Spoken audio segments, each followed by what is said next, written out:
be the spokesperson for India, that is Bharat. Hello future leaders. अब पाकिस्तान के करता धरता या फिर पाकिस्तान के फेवरेट फील्ड मार्शल और खासकर डोनाल्ड ट्रंप के favourite field marshal Asim Munir जब अपनी डेलीगेशन के साथ में ईरान की कैपिटल तेहरान में लैंड करते हैं तो एक वीडियो कैप्चर किया जाता है और उसके बाद में वो वीडियो काफी वायरल भी हो रहा है। अब उसके पीछे के क्या रीजन है और वो क्या सच्चाई दर्शाता है ये आपको पता होगा। बट इस वीडियो के अंदर मैं काफी परतों पे बात करूंगा, काफी लेयर्स पे बात करूंगा। कुछ चीजें जो आपको पता होगी, आपने काफी बार सुनी होगी और शायद आप बोर भी हो चुके होंगे, लेकिन कुछ इंटरेस्टिंग चीजें हैं, उनके बारे में भी मैं बात करता हुआ नजर आऊंगा। लेकिन जैसे ही पाकिस्तान का डेलीगेशन जिसको आसिम मुनीर लीड कर रहे होते हैं या पाकिस्तान के करता धरता लीड कर रहे होते हैं, और जब उनको Iranian foreign minister Syed Abbas Araghchi के द्वारा वेलकम किया जाता है, तो एक चीज जो हमें देखने को मिलती है वो ये है कि इस वीडियो ने और इस विजिट ने, हाँ, एक तरफ बात जरूर कर रहे हैं कि पाकिस्तान वो एक नेक्स्ट डेस्टिनेशन हो सकता है जहां पे हमें सेकंड राउंड ऑफ टॉक्स देखने को मिले और खासकर पीस टॉक्स देखने को मिले यूएस और ईरान के बीच में, जिससे कि हम एक्सपेक्ट कर सके कि आने वाले टाइम पे हमें सीज फायर देखने को मिले। हालांकि उसके चांसेस कम है, लेकिन जितने नेगोशिएशन होते हैं उतना बेटर अंडरस्टैंडिंग होती है दोनों पार्टीज के बीच में, और फिर फ्रिक्शन भी धीरे धीरे हमें कम देखने को मिलता है, या जो भी इरिटेंट्स होते हैं, जो भी चीज दोनों नेशन को परेशान कर रही है, कुछ एक पॉइंट्स निकल के आते हैं। लेकिन अगेन वो इजराइल डिसाइड करेगा कि इजराइल का क्या रोल होने वाला है और किस तरीके से इजराइल इस पूरी की पूरी सीजफायर डील को देखता है। और जब इजराइल पार्टी नहीं है तो हम इस सीजफायर डील से कुछ ज्यादा एक्सपेक्ट भी नहीं कर सकते हैं। अगेन ये नेगोशिएशन जो चल रहे हैं, मैं पहले भी कह चुका हूं और बार बार कहूंगा, ये नेगोशिएशन सिर्फ एक छलावा है। सब अपनी इमेज को सुधारने में लगे और खासकर पाकिस्तान और इवन यूएस और ईरान ये दर्शा रहे हैं कि नहीं, we are serious about this talks, but at the end कुछ निकलेगा नहीं इसका। बट हाँ, ठीक है, अब कुछ हो रहा है तो हम भी उसके ऊपर बात कर लेते हैं। बट बात यह है कि मैं ऐसा क्या बताने वाला हूं। देखिए, जो चीजें मैं बताऊंगा वो ये है कि रियल अथॉरिटी या पाकिस्तान में किस तरीके का स्ट्रक्चर है, खासकर पावर स्ट्रक्चर क्या है, उसके बारे में मैं बात करूंगा इस वीडियो के ऊपर। और काफी ऐसी चीजें जो आपको भी पता होंगी और इवन कुछ ऐसी लेयर्स हैं जिनके बारे में मैं आगे बात करूंगा। लेकिन एक चीज आप देखिए, पिछले 8-10 दिनों में आपने एक चीज देखी होगी कि जब इस्लामाबाद टॉक्स हो रही थी और किस तरीके से आसिम मुनीर ने इन डेलीगेशंस को इनवाइट किया, और हालांकि इनवाइट तो नहीं करूंगा, मैं कहूंगा कि वेलकम किया, क्योंकि अब इस्लामाबाद में टॉक्स हो रही हैं तो फिर उसके बाद में यूएस की तरफ से जेडी वांस आए थे और ईरान की तरफ से ईरान के एफएम या ईरान के फॉरेन मिनिस्टर सैयद अब्बास अरगाची आए थे। लेकिन एक चीज काफी लोगों ने मिस कर दी।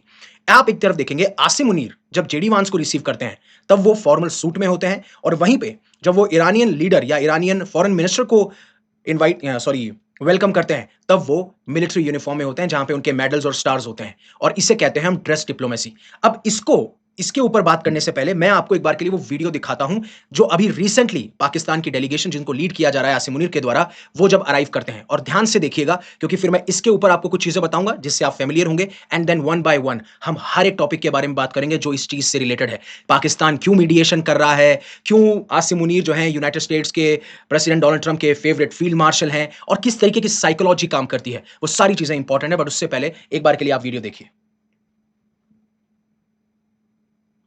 अब आप एक चीज देख रहे होंगे कि ये जो डेलीगेशन आ रही है उसमें सबसे इस डेलीगेशन को लीड कौन कर रहे हैं, आसिम मुनीर, और उसके पीछे हैं पाकिस्तान के इंटीरियर मिनिस्टर मोहसिन नकवी। पहली चीज तो आपने ये देखी। दूसरा, एक बार के लिए मैं आपको दोबारा वीडियो दिखाता हूं, एक चीज और नोटिस कराना चाहता हूं। दूसरा, आप यहां देखिए, ये जो इंडिविजुअल है ये कौन है, यही कोई पाकिस्तानी मिलिट्री के ऑफिशियल होंगे जो खास हैं आसिम मुनीर के, ऑब्वियसली बात है, ट्रस्ट करते हैं तभी इनको लेके आए होंगे। बट बात यह है कि इनके पास में एक सूटकेस है, इसमें होती है बुलेट प्रूफ शील्ड। अब ये दो चीजें हैं, अब इन दो चीजों पे बात करते हैं। पहली चीज तो यह है कि मान लीजिए कि पाकिस्तान की तरफ से कोई डेलीगेशन जा रही है और उसको लीड कर रहा है एक ऐसा इंसान जो कि पाकिस्तानी आर्मी या पाकिस्तानी मिलिट्री चीफ है, तो एक चीज आपको सबको पता है और मैं भी बता देता हूं कि पाकिस्तान के अंदर जो रियल अथॉरिटी है, रियल पावर है, वो पाकिस्तानी मिलिट्री के पास में है। अगेन मैं इसको बार बार कहूं या कितनी बार भी कहूं, आप सबको इस चीज के बारे में पता है। और दूसरी चीज आपको ये बताने की जरूरत है कि जो ऑफिशियल है जिसके पास में ब्रीफ केस है, बुलेट प्रूफ शील्ड, अब ऐसे जो सिक्योरिटी फीचर्स होते हैं, ऐसी सिक्योरिटी प्रोवाइड की जाती है प्रेसिडेंट और प्राइम मिनिस्टर को। तो आप समझ सकते हैं कि आसिम मुनीर की अथॉरिटी क्या है, लीडरशिप क्या है, इन्फ्लुएंस क्या है पाकिस्तान की गवर्नमेंट या पाकिस्तान के स्ट्रक्चर के दौरान। अब आपका अगला सवाल आएगा, सर शहबाज शरीफ जो है वो तो अभी कतर और सऊदी अरेबिया इनकी विजिट पे गए हुए हैं, तो हम ऑब्वियसली बात है ना, अगर प्राइम मिनिस्टर वहां गए हुए हैं तो कोई ना कोई तो रिप्रेजेंट करने आएगा। तो फॉरेन मिनिस्टर चले जाएं। जिस तरीके से इंडिया में अगर प्राइम मिनिस्टर नहीं जा पाते तो एक्सटर्नल अफेयर्स मिनिस्टर जाते हैं, अगर वो नहीं जा पाते तो फिर होम मिनिस्टर जाते हैं। अलग अलग तरीके से इस तरीके से आपको विजिट्स देखने को मिलती हैं। लेकिन बात यहां पे ये है कि जो इंपॉर्टेंट मुद्दा है, जहां पे पूरे विश्व की निगाह है, वहां पे आसिम मुनीर को भी पता है कि स्पॉटलाइट वहीं होगी और मुझे वहां होना बहुत जरूरी है। अब शहबाज शरीफ कुछ भी करते रहे, और ये इतिहास रहा है पाकिस्तान का। आप जब भी देखेंगे तो आर्मी के पास में और मिलिट्री के पास में और जो भी उसको लीड कर रहा होता है उसके पास में सबसे ज्यादा पावर होती है। और इसी चीज को जो फॉर्मर पाकिस्तान के इंफॉर्मेशन मिनिस्टर हैं फवाद चौधरी, उन्होंने भी कहा कि पाकिस्तान के अंदर डी फैक्टो लीडर या फिर कोई भी डिसीजन अगर कोई बना रहा है तो वो आसिम मुनीर है। और ये जो है, ये जब पाकिस्तान की सरकार इमरान खान की पार्टी चला रही थी और इमरान खान उस टाइम पे प्राइम मिनिस्टर थे, उस टाइम पे ये इंफॉर्मेशन मिनिस्टर थे। और ऑब्वियस सी बात है, जो भी कॉन्स्पिरेसीज हुई उस टाइम पे यही था कि इमरान खान नहीं चाहते थे कि मिलिट्री लीडरशिप इतनी उभरे जो पास्ट में हुई है, और वो मिलिट्री लीडरशिप को गवारा नहीं था, और इसलिए आज इमरान खान आपको जेल में देखने को मिलते हैं। और अगेन जो इतिहास रहा है पाकिस्तान का, वही इतिहास आपको सामने देखने को मिल रहा है। अब जहां तक पाकिस्तान जो सीजफायर टॉक्स या पीस टॉक्स में हिस्सा ले रहा है, तो अभी तक ये नहीं पता चला है कि जो सेकंड पीसफायर टॉक्स होने वाली हैं वो पाकिस्तान में होने वाली हैं या जेनेवा में होने वाली हैं, और अभी तक ना तो कोई डेट्स के बारे में बात की गई है। लेकिन जो मैंने आपको ड्रेस डिप्लोमेसी के बारे में बात की थी ना, उसके बारे में शायद आपको कम पता होगा। बट उससे पहले अन अकेडमी आपके लिए लेके आया है India's most trusted UPSC team, जिसमें 19,999 में आप इस सब्सक्रिप्शन को परचेज कर सकते हो, जो कि रफली 833 रुपीज पर मंथ है। डिस्क्रिप्शन में आपको लिंक मिल जाएगा। अब आते हैं अपन ड्रेस डिप्लोमेसी पे। देखिए, ये एक सिग्नलिंग होती है। डिप्लोमेसी में क्या कहा जाता है, क्या नहीं कहा जाता, क्या बोला जाता है, क्या बताया जाता है, क्या सिग्नलिंग की जाती है, हर एक का मतलब होता है। अब यहां पे आप देखिए, दोनों टाइम पे मतलब दो डेलीगेशंस हैं। अब जब सीजफायर टॉक्स हो रहे हैं तो एक तरफ से यूएस को रिप्रेजेंट कर रहे हैं जेडी वांस, और दूसरी तरफ से ईरान के फॉरेन मिनिस्टर सैयद अब्बास अरगाची। लेकिन आउटफिट क्यों अलग है? मतलब आप जेडी वांस को जब रिसीव कर रहे हो तो फॉर्मल सूट में हो, और आप जब ईरानियन लीडरशिप को रिसीव कर रहे हो तो आप फिर मिलिट्री यूनिफॉर्म में हो। इसके पीछे आप समझिए एक चीज क्या है। पहली चीज, एक चीज तो ये रिफ्लेक्ट हो रही है कि real power, real authority Asim Munir के पास में है। लेकिन जहां तक आप मिलिट्री यूनिफॉर्म की बात करते हो, ये दर्शाता है कि जब आप ईरान के साथ में डील कर रहे हो तो ईरान के साथ में इनकी मिलिट्री टू मिलिट्री रिलेशनशिप ज्यादा अच्छी है। क्योंकि जिस तरीके से पाकिस्तान के अंदर आर्मी मेजर डिसीजन लेती है, वैसे ही ईरान के अंदर आईआरजीसी जो है वो टॉप डिसीजन या मेजर डिसीजन लेती है। और ये military to military relationship Pakistan और ईरान के बीच में देखने को मिलती है। और कहीं ना कहीं पाकिस्तान ये भी सिग्नलिंग दे रहा है कि आप हमारी मिलिट्री को अंडर एस्टिमेट मत कीजिएगा, और हमारी जो अथॉरिटी है, जो इन्फ्लुएंस है, वो बहुत ज्यादा है पाकिस्तान के अंदर। दूसरी तरफ जब आप यूएस को देखते हैं, यहां पे भी तो आसिम मुनीर मिलिट्री यूनिफॉर्म्स में आ सकते थे ना, लेकिन जब यूएस आपसे डील कर रहा होता है तो वो सिविलियन लेड डिप्लोमेसी में ज्यादा बिलीव करता है, वो मिलिट्री लेड डिप्लोमेसी में ज्यादा बिलीव नहीं करता है। लेकिन डोनाल्ड ट्रंप का मानना कुछ अलग है। डोनाल्ड ट्रंप कुछ अलग तरीके से सोचते हैं, और उसी के बारे में आपको बात करनी होगी कि क्यों डोनाल्ड ट्रंप जो है उन ये कहते हैं कि ये मेरे फेवरेट फील्ड मार्शल हैं। क्या ऐसे रीजंस रहे होंगे? देखिए, यूनाइटेड स्टेट्स और पाकिस्तान दोनों का गवर्नमेंट स्ट्रक्चर अलग है, अलग तरीके से बिहेव करते हैं, अलग तरीके से काम करते हैं। बस एक सिमिलर चीज, अगर दो सिमिलर चीज, एक भी नहीं, एक सिमिलर चीज ये है कि दोनों नेशंस हैं उनके पास में न्यूक्लियर वेपन्स है। और दूसरा, अगर आप आज के टाइम पे यूनाइटेड स्टेट्स और पाकिस्तान को कंपेयर करेंगे तो यूनाइटेड स्टेट्स को जो लीड कर रहे हैं डोनाल्ड ट्रंप, वो पर्सनली उन इंडिविजुअल्स को ज्यादा फेवर करते हैं जिनको वो फेवर करना चाहते हैं, या फिर उन्हें इंडिविजुअल से ज्यादा डील करना पसंद है एज कंपेयर टू पूरे के पूरे एक फॉर्मल या ऑफिशियल गवर्नमेंट सिस्टम से। और पाकिस्तान की हमेशा से यह आदत रही है कि अगर हमारे फायदे में कोई चीज है, जैसे वो कोई लीडर हो या कोई देश हो, उसको किस तरीके से अपने फेवर के लिए इस्तेमाल करना है, वो इनकी पुरानी आदत है। लेकिन खासकर यूनाइटेड स्टेट्स के अंदर डोनाल्ड ट्रंप के टाइम पे वो इंडिविजुअल लीडरशिप को ज्यादा फेवर करते हैं as compare to government leadership. अब हर जगह देख लीजिएगा, सीरिया में जिस तरीके से तख्ता पलट हुआ, उसके बाद में जो टेररिस्ट था उसी को डील कर रहे हैं। सेम गोज विद, आप इंडिया में देख लीजिए, वो इंडियन लीडरशिप में हमेशा मोदी मोदी कहते हैं। देखिए, ठीक है, मैं ये नहीं कह रहा हूं कि इंडियन गवर्नमेंट की बात नहीं की जा रही है, बट उनका मानना यह है कि पर्सनल लीडरशिप से कांटेक्ट करने का फायदा यह हो जाता है कि जब सामने वाला इतना पावरफुल है तो मुझे पूरे के पूरे सिस्टम से कोई मतलब नहीं है, मुझे उस लीडर से मतलब है, वो अपने आप मेरे जो काम है वो करवा सकता है। But then again it depends upon individual leadership as well. But ये दिक्कत है कि ऐसा क्या किया है। देखिए, आप सबको पता है कि कुछ कुछ पॉइंट्स ऐसे थे। पहली चीज क्या है, पाकिस्तान ने यूएस का ट्रस्ट कैसे जीता? जिस तरीके से पाकिस्तान की इंटेलिजेंस एजेंसी आईएसआई ने यूनाइटेड स्टेट्स को हेल्प करी काउंटर टेररिज्म के अंदर, और उसका परफेक्ट एग्जांपल है जब 2021 के अंदर यूनाइटेड स्टेट्स की फोर्सेस विड्रॉ कर रही थी काबुल से, और बहुत ही जल्दीबाजी में विड्रॉ किया गया था, जिसमें काफी सारे यूएस के सोल्जर्स भी मारे गए थे। खासकर काबुल एयरपोर्ट पे जब बॉम्बिंग होती है 2021 में, जिसे एबे गैट बॉम्बिंग भी कहा जाता है, तो उसके मास्टरमाइंड की काफी टाइम से तलाश थी।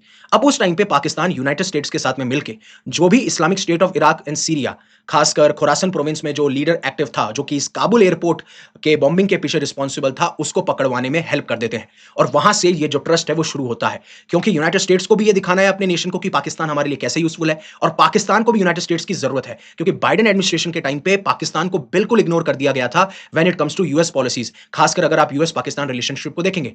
और उसी के बाद में आप देखिए पहले क्या हुआ, बिजनेस और इकोनॉमिक अपॉर्चुनिटीज ऑफर की गई, चाहे से वो रेयर अर्थ मेटल डील्स हो या फिर उसके बाद में क्रिप्टो फाइनेंसिंग या क्रिप्टो प्रोजेक्ट्स हों, उसमें जिस तरीके से ट्रंप की फैमिली लिंक है। फिर देन उसके बाद में आपको म्यूचुअल प्रेज देखने को मिलती है। एक तरफ आसिम मुनीर या फिर पाकिस्तान के प्राइम मिनिस्टर शहबाज शरीफ बोलते हैं कि नोबेल पीस प्राइज जो है वो तो डोनाल्ड ट्रंप को ही मिलना चाहिए, ये नहीं होते तो पता नहीं कितनी वॉर्स होती। ये है तभी वॉर्स हो रही हैं एक्चुअली में, जो वॉर्स हो रही है। बाकी तो जो वॉर्स हैं वो बहुत ही छुटपुट छुटपुट वॉर्स हैं जिनके बारे में ज्यादा बात भी नहीं की जाती। आज बात किसके बारे में की जा रही है? रशिया यूक्रेन वॉर क्या रोक पाए? आज खुद तुमने वॉर ईरान के साथ में छेड़ दी, उसके बाद में क्या मिलने को मिल रहा है? फिर आज पाकिस्तान अफगानिस्तान के बीच में कॉन्फ्लिक्ट देखने को मिलते हैं, क्या आप उसको रोक पाए? नहीं। आप कोशिश कर रहे हैं, आप छोटी मोटी वॉर्स रोक देते हैं और बता देते हैं कि अरे मैंने ये किया, मैंने वो किया। इसलिए बार बार इंडिया पाकिस्तान सीजफायर के बारे में बात भी की गई थी।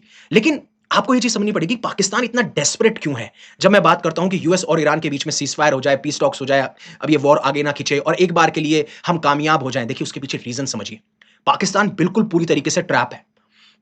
अब एक तरफ पाकिस्तान अफगानिस्तान के साथ में ऑलरेडी कॉन्फ्लिक्ट में है, और अगर मान लीजिए कि ईरान जिस तरीके से अटैक कर रहा है सऊदी अरेबिया या मिडिल ईस्टर्न नेशन की तरफ, और अगर सऊदी अरेबिया भी अटैक कर देता है, तो जिस तरीके का जो पैक्ट साइन किया था पाकिस्तान और सऊदी अरेबिया ने, जो डिफेंस पैक्ट साइन किया था कि एक नेशन पे अटैक होगा तो दूसरा नेशन ये समझेगा कि हमारे ऊपर भी अटैक हुआ है। हालांकि अब जिस तरीके से वो डॉक्यूमेंट लीक हुआ है उसमें यह कहा जा रहा है कि अगर सिर्फ सऊदी अरेबिया पे अटैक होगा तब पाकिस्तान को अपने सोल्जर्स और अपने मिलिट्री एसेट्स भेजने होंगे। जो आपने देखे होंगे काफी सारे सोल्जर्स तैनात कर दिए गए हैं, अपने फाइट एयरप्लेन्स वहां पे भेज दिए गए हैं, जिससे कि अगर ऐसी कोई पॉसिबिलिटी आती है जिससे सऊदी अरेबिया पे अटैक हो तो पाकिस्तान इस पिक्चर में एंटर कर सके, क्योंकि सऊदी अरेबिया के साथ में आपका एग्रीमेंट है और सऊदी अरेबिया आपको फोर्सफुली इसी एग्रीमेंट के तहत इस वॉर के अंदर एंटर करवा लेगा या ड्रैग कर लेगा। और यही पाकिस्तान नहीं चाहता है कि अगर सऊदी अरेबिया के साथ हम वॉर पे आए तो ईरान हमारा नेबर है और ईरान के साथ में हमारे रिलेशन है, और अगर ईरान के साथ में वॉर हो गए तो एक तरफ हमारी अफगानिस्तान के साथ में वॉर है, दूसरी फिर ईरान के साथ में वॉर होगी। सऊदी अरेबिया की वजह से हम फंस जाएंगे इस वॉर के अंदर। सऊदी अरेबिया और ईरान की बनती नहीं है, हमारी घर पे फाइनेंशियल कंडीशन खराब है,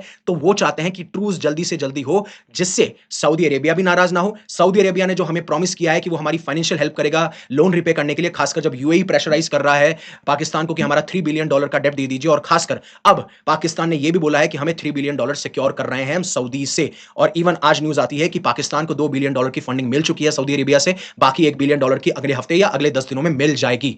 यह पूरा कंटेक्स्ट है जिसमें पाकिस्तान अभी ट्रैप्ड है। और फिर आप वीडियोस तो देख ही रहे हैं किस तरीके से पाकिस्तान में हर 2 घंटे यह डिक्लेयर किया गया है, हर 2 घंटे वहां पे पावर जाएगी, पावर कट होगा, और पेट्रोल डीजल के प्राइसेस बढ़ रहे हैं। बहुत अलग अलग सिचुएशन है।